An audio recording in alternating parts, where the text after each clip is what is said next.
घटनाचक्र में आपका बहुत बहुत स्वागत है। सबसे पहले आज का एजेंडा।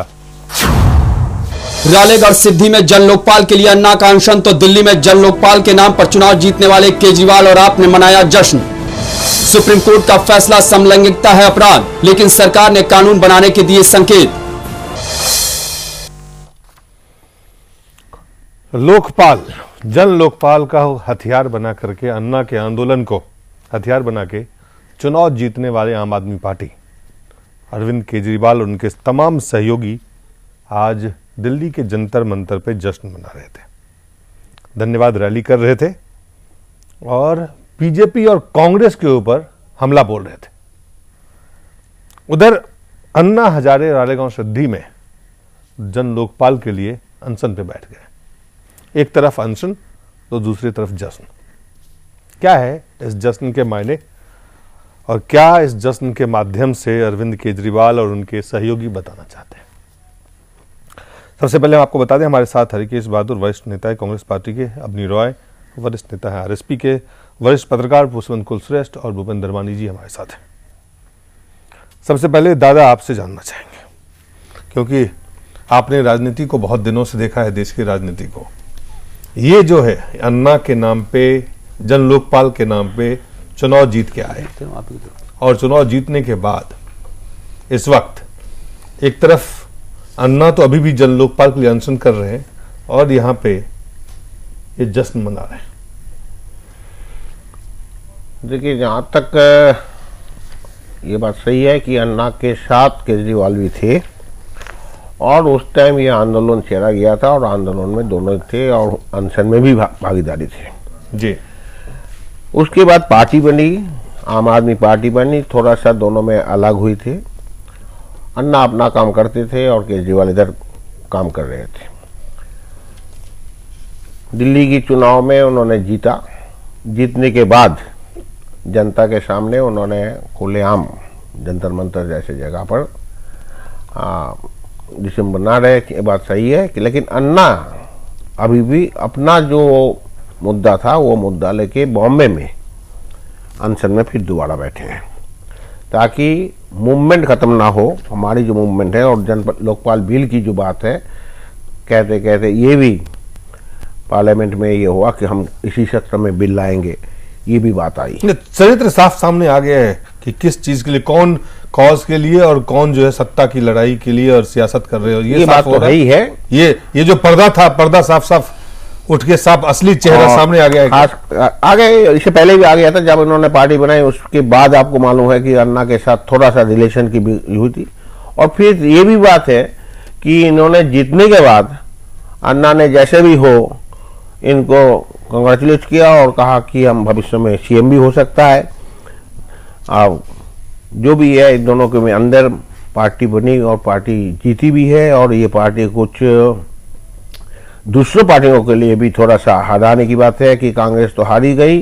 बीजेपी भी सोच रहा है कि अगर ये ऐसे बढ़ेगी देश में तो शायद आगे जाके क्या होगा नहीं होगा, हमें भी सोचना पड़ेगा। तो असली लेकिन असल मसला जो है मूवमेंट, आंदोलन से क्या चाहते थे कौन लोग, वो बहुत साफ हो रहा है। ये बात है, ये है। और देखिए, ये मूवमेंट को अगर छोड़ देंगे, सत्ता में आएंगे तो उसके बाद क्या होगा वो भी जनता के सामने खुला आ जाएगा।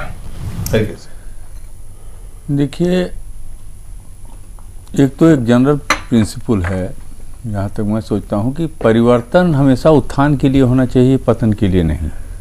यहाँ परिवर्तन एक हुआ है, उस परिवर्तन की मसाल लेकर के आप पार्टी के लोग चले थे। और जैसे आज आपने कहा कि अन्ना वहाँ अनशन कर रहे हैं, यहाँ जश्न मना रहे हैं, तो इस देश की परंपरा कुछ ऐसी रही भी है। जब आज़ादी का जश्न यहाँ मन रहा था तो गांधी जी भी नोआखाली में संघर्ष ही कर रहे थे, तो पता ही होगा आपको। बिल्कुल। तो जो सत्ता के लिए महत्वाकांक्षी लोग होते हैं वो अपने ढंग से काम करते हैं और कई बार कुछ ऐसे काम भी करने पड़ते हैं जो जरूरी होते हैं। तो ये लोग अभी किस दिशा में क्या कर रहे हैं, अभी इन लोगों के वो तो खैर बड़ी लड़ाई थी, बड़े लोग थे, तो उन लोगों के काम की समीक्षा एक अलग स्तर पर होती है। लेकिन ये लोग जो कुछ भी कर रहे हैं इसमें एक बात बहुत साफ है कि इन्होंने अपनी महत्वाकांक्षा की पूर्ति के लिए एक तरह से अन्ना का इस्तेमाल किया, और अन्ना का आंदोलन जो उस समय चल रहा था उस आंदोलन को इन लोगों ने कमजोर किया, और कुछ लोग यहाँ तक मानते हैं कि उसके साथ इन्होंने विश्वासघात किया, क्योंकि अगर वो आंदोलन 2 साल चला होता तो देश के राजनीति की एक अलग तस्वीर उभरती। उस चीज को इन लोगों ने नहीं होने दिया, क्योंकि इनकी महत्वाकांक्षा थी झट से दिल्ली में चुनाव लड़ करके कुछ हासिल करना चाहते थे, और इन्होंने हासिल कुछ किया भी।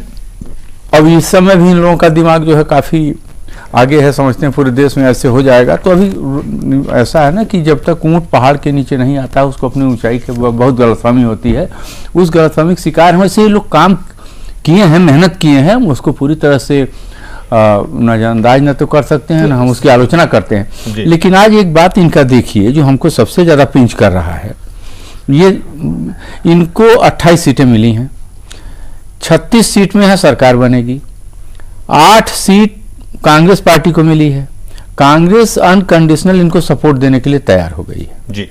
उसके बावजूद ये सरकार नहीं बना रहे हैं, बार बार भाजपा को कह रहे हैं कि आप क्यों नहीं सरकार बना रहे हैं। अब ये डायमेंशन देखिए, अब भाजपा की स्थिति यह है कि उनको 31-32 जो भी सीट मिली है उनका किसी भी तरह से मेजॉरिटी हो ही नहीं रहा, तो सरकार कैसे बनाएंगे। तो ये कह रहे हैं कि जिस तरह से आपने पहले तोड़फोड़ किया था उसी तरह से तोड़फोड़ करके आप बनाइए। इनके लोग बार बार कह रहे हैं, इनके कई नेताओं का। इसका मतलब एक तरफ आप भ्रष्टाचार, ये उन्होंने कहा बीजेपी ने ठीक हमने कभी गलत किया होगा, हम इस समय नहीं करने के लिए तैयार, हम नहीं करेंगे गलत काम। आप हम एक सीट के लिए अटल बिहारी वाजपेयी चुनाव हार गए। नहीं, हाँ बिल्कुल सही बात है, वो है, कई पॉइंट है। लेकिन सबसे बड़ी बात इनका देखिए ना, ये कह रहे हैं नहीं आप करिए। एक तरफ आप भ्रष्टाचार के खिलाफ लड़ाई लड़ रहे हो, और दूसरी तरफ कह रहे हैं कि आप तोड़फोड़ के सरकार बनाइए। दूसरे को कह रहे हो कि नहीं जैसे पहले करते थे वैसे ही करो, और वो कह रहे हैं हम नहीं करेंगे गलत तरीके से कोई काम, तो आप करें नहीं आप करो। और तो दूसरी तरफ आपको मिल रहा 8 बिना किसी मतलब अवरोध के आपको सपोर्ट मिल रहा सरकार चलाने के लिए। हम कहते हैं अगर आपकी सरकार एक ही दिन चलती है तो जो आपने वादा किया था जनता के लिए अच्छे काम करने का, वो जो कुछ आप एक दिन में कर सकें कर दीजिए। 2 दिन के लिए मिले 2 दिन में कर दीजिए, 1 महीने के लिए 1 महीने में करिए, 4 महीने के लिए 4 साल भर के लिए मिले तो करिए। लेकिन जितने दिन वो समर्थन मिल रहा है वो तो मिलेगा। अच्छा, सवाल है भाजपा को कांग्रेस पार्टी सपोर्ट करेगी नहीं, बात बहुत क्लियर है, बहुत साफ है, बहुत साफ है। ये सपोर्ट करेंगे नहीं तो भाजपा सरकार कैसे बनाएगी। तो आप भाजपा को सरकार बनाने के लिए क्यों बार बार दबाव डाले हुए हो कि भाजपा जिम्मेदारी से खुद भागने की जिम्मेदारी से भाग रहे हैं, क्योंकि जानते हैं कि इन लोगों ने जो वादे किए हैं वो सरकार चलाना कोई तमाशा नहीं है जी। ये सब चीजें जो तमाम लोक लुभावन नारे दे करके और हम ये कर देंगे वो कर देंगे, देश की जो पूरी व्यवस्था है, अर्थव्यवस्था है, जो पूरे सीमित साधन है, सारा मैनेजमेंट उसी में करना है। और ऐसा कोई भी सरकार, कोई भी पार्टी, कोई भी नेता अगर थोड़ी भी ईमानदारी उसमें है तो कभी नहीं चाहेगा कि हम जनता को टार्चर करें जी। जब तक कि कहीं ऐसी परिस्थितियां नहीं बन जाती हैं कि कोई टैक्स बढ़ाना पड़े, कुछ करना पड़े, कहीं घटाना बढ़ाना, ये सब बहुत उससे काम है, ये सब बड़ी मजबूरी में करने पड़ते हैं। कोई नहीं चाहता कि जनता के ऊपर दबाव डाला जाए। अगर सारी चीजें एकदम सस्ती हो जाए और फ्री हो जाए तो कोई कौन नहीं चाहेगा कम कर दें, लेकिन वो परिस्थितियां नहीं अलाउ करती। और आप अगर कर सकते हैं, आप में हुनर है, आपके अंदर वो टेक्नोलॉजी आप जानते हैं कैसे होगा, तो आपको सपोर्ट मिल रहा है, सरकार बनाइए और करिए। बिल्कुल। आखिर पुष्पेंद्र क्यों भाग रहे हैं? एक तरफ तो ये अनशन, जिस अनशन के नाम से, जिस जन लोकपाल के नाम से इन्होंने तमाम अपने राजनीतिक कद को बढ़ाया, आम लोगों के बीच में ये कहा कि देखिए हम अन्ना के आंदोलन और अन्ना के नाम को बेचा, जन लोकपाल को बेचा, और बेचने के बाद आज अन्ना अनशन पे है। आज वहां पे अन्ना दूसरे दिन उनका अनशन पे है, डॉक्टर चिंता जता रहे हैं, और ये यहां जंतर मंतर पे बैठकर आजादी, अपनी जीत का खुशी मना रहे हैं, धन्यवाद रैली कर रहे हैं, जश्न मना रहे हैं। देखिए, मुझे लगता है कि जैसे जैसे समय बढ़ेगा आगे, ये तमाम आंदोलन के माध्यम से पूरे देश में एक फ्रॉड फैलाने का जो कुछ लोगों का जमावड़ा था, जिन्होंने सभ्यता के नाम पे, सभ्य के नाम पे, सरलता के नाम पे, जेंटल के नाम पे, भ्रष्टाचार के खिलाफ जितने भी आप अलंकार लगा सकते हैं इस देश में, सब उन बातों का इस्तेमाल करके ये जिस तरीके की भाषा पे उतर आए हैं धीरे धीरे। जब आदमी को समाज में एक्सपोज होने का डर होता है और धीरे धीरे आप उस तरफ बढ़ रहे होते हैं, तो आपकी भाषा की जो तलखी है उसके शब्दार्थ बदल जाते हैं। आज एक तरफ जहां जंतर मंतर पे चाहे मैं योगेंद्र यादव को देख रहा हूं, चाहे कुमार विश्वास को देख रहा हूं, मनीष सिसोदिया को देख रहा हूं, गोपाल राय को देख रहा हूं, आज इन सब के भाषण अगर आप सुनेंगे तो आपको लगेगा कि इनके अंदर और सड़क छाप कुछ लोगों में कोई अंतर नहीं है। जिस तरीके से अन्ना के कंधे पे बैठकर ये लोग साल भर पहले राजनीति में कूदे, वही अन्ना, उस अन्ना का बीपी लो है, वो अन्ना अनशन पे बैठा हुआ है। उस अन्ना के पास जब कहा गया कि हम आना चाहते हैं, अन्ना ने कहा मुझे केजरीवाल और केजरीवाल के साथियों की जरूरत नहीं है। ये अन्ना ने बयान दिया। बिल्कुल। इधर गोपाल राय की भाषा देखिए, वो कहते हैं भारतीय जनता पार्टी को उसकी औकात दिखा देंगे, हम बता देंगे, क्या कहते हैं कि हमारी 28 सीटें आई तो क्यों आई, और धर्म के नाम पे लोगों को खरीदा गया, रात के 24 घंटे के अंदर बदला गया। ये तमाम वो बातें हैं जिसका अब कोई अर्थ नहीं है। आपके पास 28 सीटें हैं, आपने कांग्रेस को भी गाली दी, आपने बीजेपी को भी गाली दी। कांग्रेस को गाली ज्यादा इसलिए लगी कि वो सामने सत्ता में थे, बीजेपी को कम लगी कि वो 15 साल पहले थे। लेकिन उस सब के बावजूद भारतीय जनता पार्टी और कांग्रेस में कितना भी विरोध हो, लेकिन एक संसदीय प्रणाली की कुछ नियम होते हैं, कुछ उसकी मान्यताएं और मर्यादाएं होती हैं। उस सब के बावजूद भी मैं कह रहा हूं कि कांग्रेस पार्टी ने साफ कहा कि हम आपको समर्थन देंगे, आप सरकार बनाइए। भारतीय जनता पार्टी कह रहे हैं कि हम सरकार इसलिए नहीं बना सकते हैं कि यहां जो 3 लोग हैं, उसमें भारतीय जनता पार्टी, आप और कांग्रेस, इन दो में से दोनों ने अपना समर्थन देने के लिए बीजेपी को मना कर दिया। तो अब वो क्या करेंगे? तो अब योगेंद्र यादव कह रहे हैं कि देखिए साहब, इनकी हिम्मत नहीं पड़ रही, कर्नाटक में इन्होंने एमएलए खरीदे, इन्होंने कल्याण सिंह ने एमएलए खरीदे। भाई आप क्या चाहते हैं? एक तरफ आप उकसा के कहना चाहते हैं कि तोड़फोड़ करो, राजनीति बनाओ, और हम आपके इस तोड़फोड़ के बाद हम लोगों को बताएंगे कि देखिए साहब ये तो वही भ्रष्ट है। तो आप कौन सी राजनीति कर रहे हैं? मुझे लगता है कि ये जो आप पार्टी ने जो शगुफे छोड़े थे कि दिल्ली के 84 के दंगों में जो लोग शामिल हैं उन्हें सजा दिला देंगे, हम मुसलमान जो इनोसेंट बंद हैं जेल में उन्हें छुड़ा देंगे, हम बिजली को 50% कम कर देंगे, हम 700 लीटर पानी दे देंगे। तो भाई अब शीला दीक्षित भी ये कह रही हैं कि अगर 1 रुपया भी कम हो जाए बिजली में तो मैं ये समझूंगी कि कौन सा वो अलादीन का चिराग था जो मेरे पास नहीं था, वो इनके पास है। अब उन वादों को पूरा करने का जब समय है तो आप बार बार भारतीय जनता पार्टी को टारगेट करके, बार बार कांग्रेस पार्टी को टारगेट करके आप उस जिम्मेदारी से इसलिए भाग रहे हैं कि आपने वोट ले लिया है, सीटें ले ली हैं। अब सत्ता चलाने के जो नियम हैं वो आंदोलन से या वो रामलीला मैदान से नहीं चलेगी, उसकी कुछ व्याकरण है उसके अंदर ही चलेगी, उससे बाहर नहीं चलेगी। उस जिम्मेदारी से आप पार्टी भाग रही है और खामखा बीजेपी और कांग्रेस पे खामखा का आरोप और खामखा के उस पर जैसे हमले कर रही है। कुल मिला के धर्मानी जी, ये जो पूरी स्थिति है इस वक्त, इसको आप कैसे देखते हैं? क्या ये आम आदमी पार्टी की सोची समझी रणनीति, महत्वाकांक्षा, जो आगे वो देखना चाहते हैं, जाना चाहते हैं, उसकी रणनीति है, या उनको लगता है कि जो वादे हमने किए हैं उसको हम वादे को जमीन पे उतार ही नहीं सकते हैं, इसलिए इस जिम्मेदारी से भागो? देखिए, ऐसा है कि जो आपने पहले बात कही कि अब उनको ऐसा लगने लगा है कि दिल्ली में अप्रत्याशित जो उनको सीटें मिली हैं, जो उनको सफलता मिली है, वो शायद 6 महीने बाद लोकसभा चुनाव जो होने जा रहे हैं उनको उसमें भी ऐसा ही कुछ करिश्मा होता दिख रहा है, जिसके लिए वो आज संकेत भी दे चुके हैं। जैसा उन्होंने एक जगह कहा भी है कि कुमार विश्वास को तो हम राहुल गांधी के खिलाफ लड़वाएंगे। मुझे लगता है कि कहीं ना कहीं ये जो पूरा का पूरा एक, जैसे अभी पुष्पेंद्र भाई ने कहा कि जिस प्रकार के वादे उन्होंने किए हैं वो धरातल पर उतर सकते हैं या नहीं उतर सकते। सरकार चलाना कोई आसान काम तो नहीं है, मैंने आपके यहां से चैनल से एक बार पहले कहा भी था। मुझे लगता है कि कहीं ना कहीं जो वादों का एक बहुत बड़ा गठरा उन्होंने लाद लिया अपने सिर के ऊपर, वो गठरा अब उनको उतारते हुए डर लग रहा है। नहीं तो जब जिम्मेवारी अब मिली है और अनकंडीशनल सपोर्ट अगर 8 एमएलए की मिल रही है, इसका मतलब एब्सोल्यूट मेजॉरिटी, और एब्सोल्यूट मेजॉरिटी में मुझे लगता है कि अगर वो 50% कम करेंगे रेट, या जो वादे और पूरे करने की बात है, पानी देने की बात है, या और जितना जितना कुछ भी उन्होंने कहा है उसमें बहुत कुछ बीजेपी से कॉमन भी है। बीजेपी के नेता चाहने की तो बात ही नहीं है क्योंकि उनके अपने भी एजेंडे में है, और डॉक्टर हर्षवर्धन ने भी ये खुलकर कहा है कि जो काम अगर वो जनहित में करना चाहेंगे, हम विपक्ष में जरूर हैं, लेकिन वो कैसे उसका विरोध कर सकते हैं? उन्होंने भी आखिर राजनीति करनी है। मुझे लगता है कि ये धरातल पर उतरने वाली चीजें नहीं है। मैं आपको वादा फ्रॉड कंटिन्यू करना चाहता हूं, मैं वही कहना चाह रहा हूं कि मैं आपसे वादा वो करूंगा क्योंकि मुझे वो वादा पूरा करना है। जब मेरे को लगता है कि मैंने वादा पूरा ही नहीं करना तो मैं जो मर्जी वादा आपसे कर दूं। ये स्थिति वो बन गई है आज। वो इसलिए दोबारा उनको लगता है कि 6 महीने बाद चुनाव है, हम ऐसा बवंडर एक खड़ा करना चाहते हैं।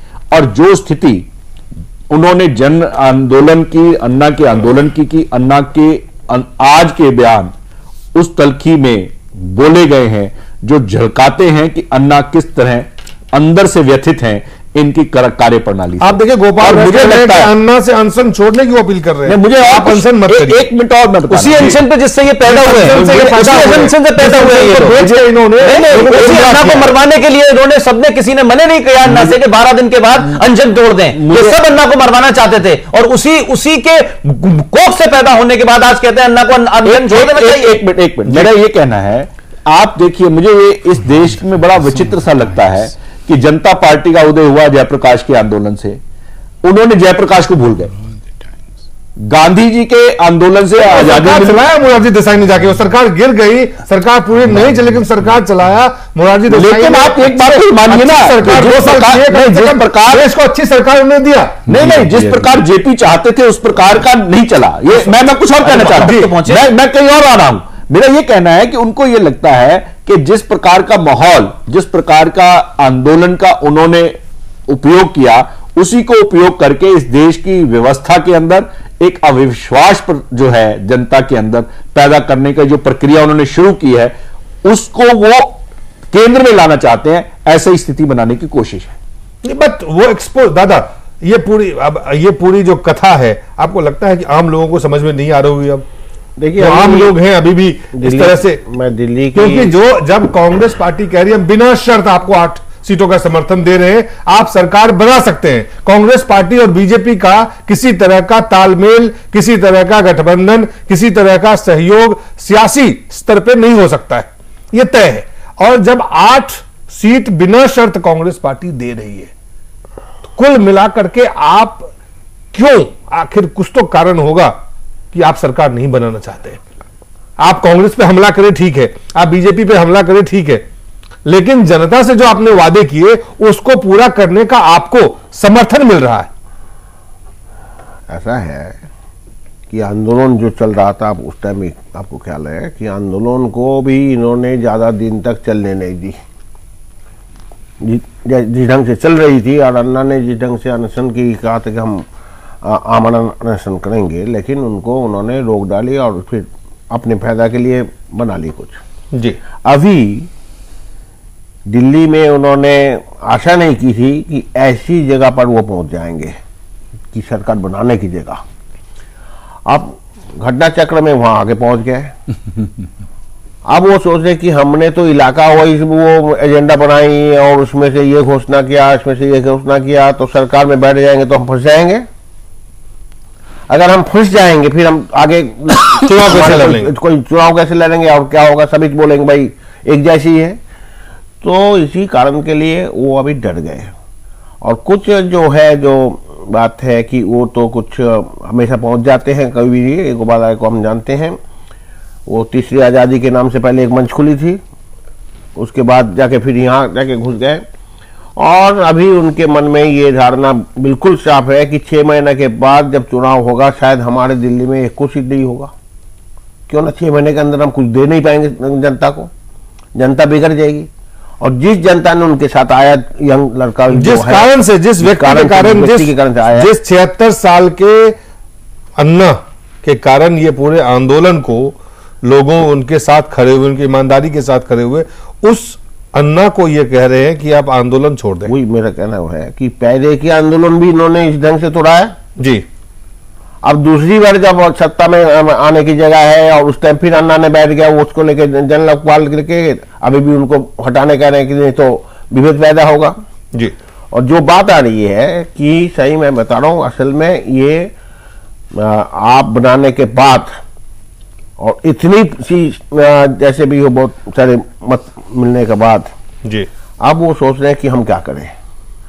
हम बैठे फिर भी जनता काटेगी, हम ना बैठे वो तो भी फिर जनता काटेगी। फिर भी जनता काटेगी। जी तो आगे के लिए आपको बड़ी अच्छी ढंग से सोच के चाहिए, इसलिए वो उत्तर प्रदेश की ढंग से आप कर रहे हैं। ये जो पूरी कसरत है हरकेश जी, ये जो पूरी कवायद है, ये कहीं ना कहीं सिर्फ सियासी और सत्ता, अपने सियासत और सत्ता को अपने जो व्यक्तिगत महत्वाकांक्षा है उसको आगे ले जाने की अब है। इसमें आपको लगता है कि नहीं, वो जो पोस्टरिंग कर रहे हैं वो एक भाई एक उदाहरण पेश कर रहे हैं कि नहीं नहीं हम तो अपने जब मिलेगा सत्ता हम चुनाव चाहते हैं। हम एक बार इन्होंने ये सब ड्रामे दिखा करके जनता को गुमराह किया और जनता का एक काफी समर्थन लिया। उस समर्थन में भी कांग्रेस का ही ज्यादा वोट इनको मिला है, आपको बता रहा हूँ, कांग्रेस का ही ज्यादा वोट पाए हैं। बिल्कुल। तो भाजपा से अगर वोट के लिहाज से भी देखिए तो इनकी दूरी दिखाई देती है, कांग्रेस से दूरी कम दिखाई देती है, क्योंकि कांग्रेस का अगर एक सेक्शन वोटर का इनको वोट दे रहा है तो इनको कांग्रेस जैसी कोई चीज इनके देख भी रहा होगा, यह भी एक बात है, तभी उनको वो वोट दिया। अच्छा, इसलिए कांग्रेस पार्टी अगर इनको समर्थन दे रही है तो वो भी ठीक बात है, लेकिन ये लेना ही नहीं चाहते। ये जानते हैं कि सर्कस, ये सरकार चलाना कोई सर्कस का भालू नचाने जैसा काम नहीं है, एक गंभीर काम है।